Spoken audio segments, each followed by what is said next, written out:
So Diana said this was hard, so I'm going to make sure that I get it right.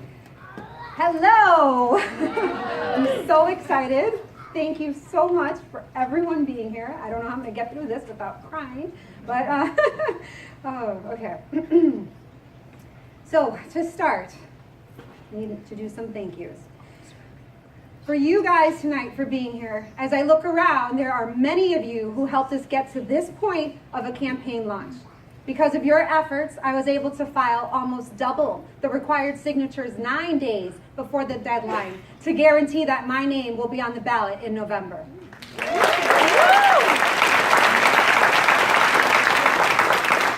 Your help has already demonstrated that we are ready.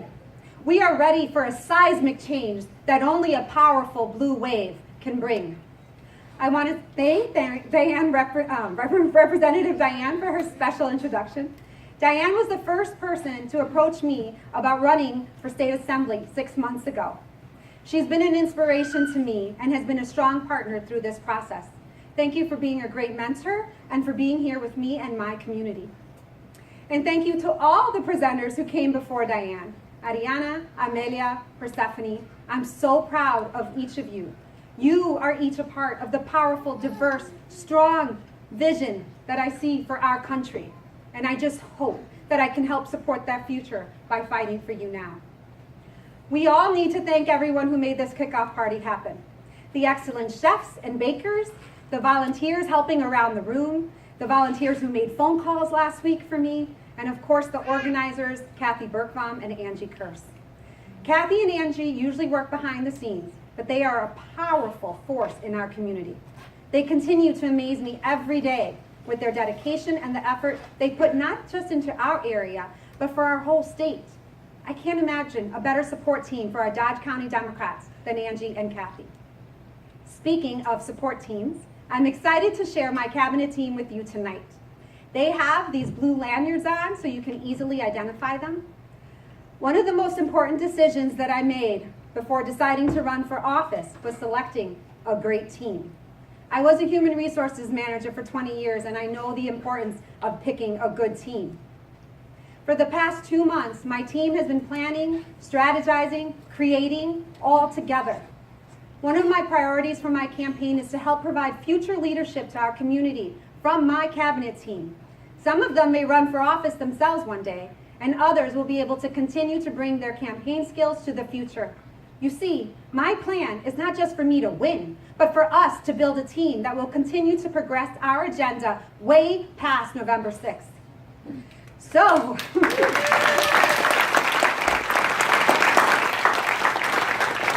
November 6th, 144 days away. Who's counting? Every day since I filed my campaign, there are a few habits I've established. The first thing I do is to look at the countdown to Election Day.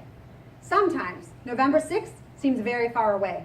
In other moments, I feel I will never have enough time to do all the things I want to do before watching those returns on the night of November 6th. The other thing that I have done every day is remind myself why I am doing this. The nights that I may not have slept, the quick meals I eat, and the fear I occasionally feel when I wonder what all of this will mean to the future of our community. But what brings me back to knowing that this will be worth it is to remind myself of you, why I signed up. Although this is the first time I'm running for public office, I have always seen politics as a way of being able to help people when elected officials care. I knew since I was very young that politics impacted my personal life. I witnessed legislative laws making a difference in the everyday lives of children, minorities, women, and hardworking families. I never took for granted the roles elected officials were asked to perform. When politicians get elected, we refer to them as serving. Their service includes being our voices. And I have a great deal of respect for elected officials like Representative Diane, who serve their areas with integrity and try to make the right choices for the people. Unfortunately, it seems that many of our elected officials have forgotten what it means to serve, and their entanglements with private interests and corporations is taking priority. We keep learning about deals made by our administration that could have detrimental impacts on our state. and our people. I am running for state assembly because we can't keep losing to special interests while our environment, our healthcare, our public schools, and our community resources are sold to the highest bidder. I remind myself every day that the reason I am doing this is because I want to do the right thing for our children, our hardworking families, our environment, and our state. I care about people, and not just the wealthiest and the most powerful. I think it is ironic that when Seth and I moved to Wisconsin 17 years ago, we actually made the decision to live here over other states because Wisconsin valued the preservation of its natural resources, took care of its great public schools, and the terms Act 10 and Foxconn did not exist. We live in a state today whose administration approved taking funds from public schools while investing in a failed voucher program. Our school districts lost millions of dollars when Act 10 was passed. Now we are seeing the consequence of Act 10 as we all learned about the Beaver Dam School Board decision on Monday night. Our teachers are supposed to lose their retirement benefits, which put our children at high risk of losing qualified teachers. If you're an educator here in this room today, please don't leave our great state. I hear you, and I know your fears. And I know some of you are already discussing relocation. I don't want to lose you. Allow us to make this right. Allow us to change our new assembly, our state senate, and our governor in 2019.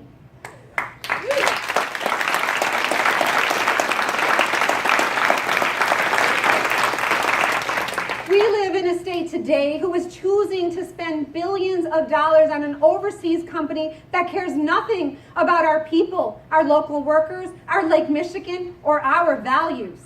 Foxconn is making no promises to us on anything that matters. We have no commitment of how long employees will keep their jobs, if they will be full-time employees, or even if they will have benefits.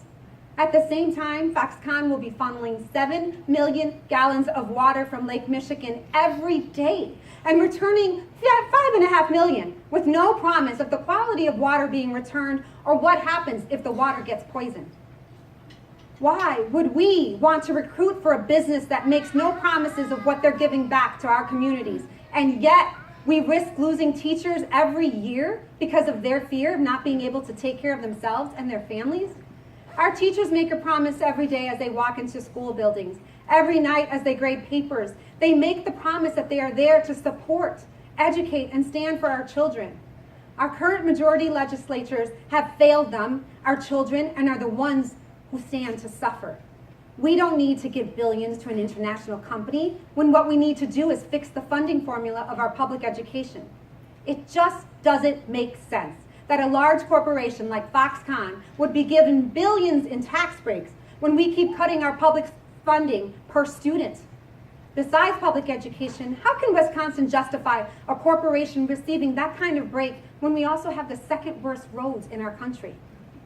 Most of you here today, I know you care, and you care about what's happening in our area. I believe Assembly District 39 is a unique and special community. I have loved working and serving in our community. I want all of our children to grow up with opportunities and with hope.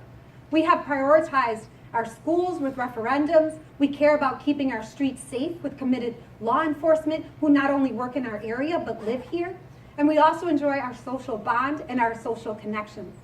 I have seen us come together during times when families are suffering through unexpected losses or injuries. I have seen children celebrated with their achievements and challenged to expand their opportunities.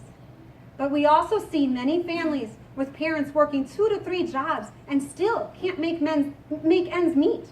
Their quality of life is suffering because our minimum wage hasn't kept up with real family living wage. We have to stop attacking unions and support the right of workers. It is because of the rise of unions that America had one of the strongest middle class levels in the world. Our middle class issues are compounded with low wages, unsteady hours, less worker rights, and right now we worry about adequate health care coverage. As I speak with people in our area, I continue to hear their concern over higher deductibles and co-pays and their fear of paying their bills. Inadequate health care coverage also leads to families who are on long waiting lists and suffering together as they wait for drug addiction recovery programs or appropriate mental health coverage.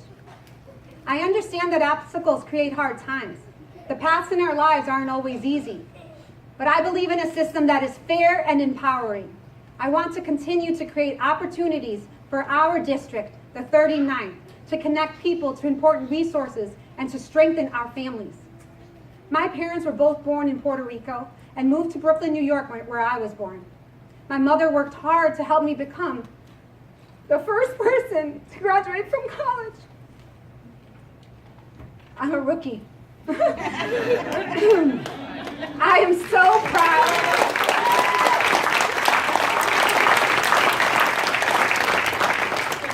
I am so proud that my mother also attended college when I was still in school, while she sacrificed for me all those years.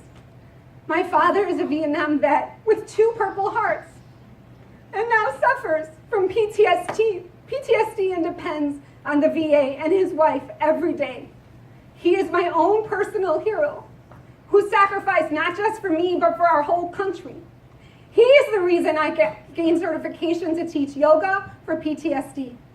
My stepfather, he fought his way out of a difficult urban setting in Chicago and joined the Air Force. He ended up making the most out of his situation and even became a lawyer.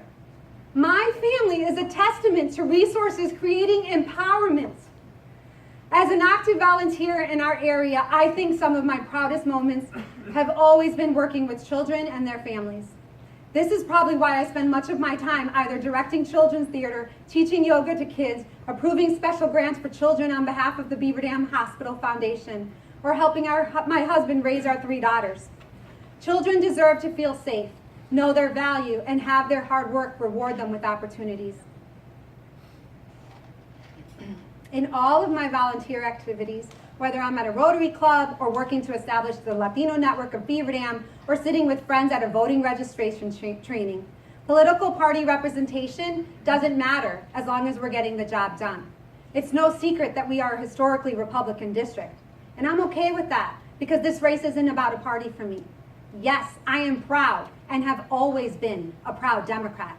But I don't want to just stand up and speak out. I also want to sit down and listen. Our community has many voices, and the diversity of these voices can bring quality solutions.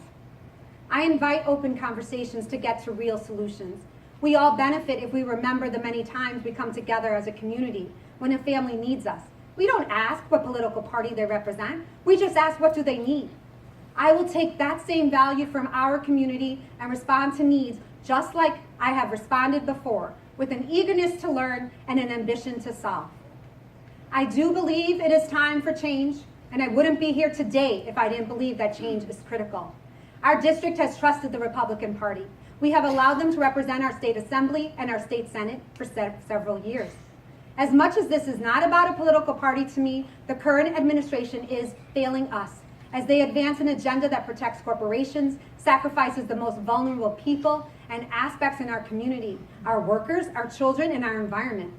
This culture of treating corporations better than our own children must end. And it can end with your voices, your donations, and with your vote. So, 144 days left until election. I will do everything I can to stand up and share your voices, to sit down and listen, and then to win. And Facebook friends, if you're watching this video live, or if you're in another district or another state, we still need your help. We cannot take this fight alone, and we must not be left behind. If we can move our whole state to progress, we move our whole country. As I heard at our Wisconsin convention a couple of weeks ago, it isn't the people in this room that are going to decide our election on November 6th. I'm counting on you to be willing to talk to your friends, your family, your coworkers. They must hear how important public education, the environment, healthcare, family living wages are to the sustainability of our community. I hope I can count on you for the next 144 days. I can't do this alone. Now, I found a strong team to stand with me. I identified my priorities, and I will continue to address many more.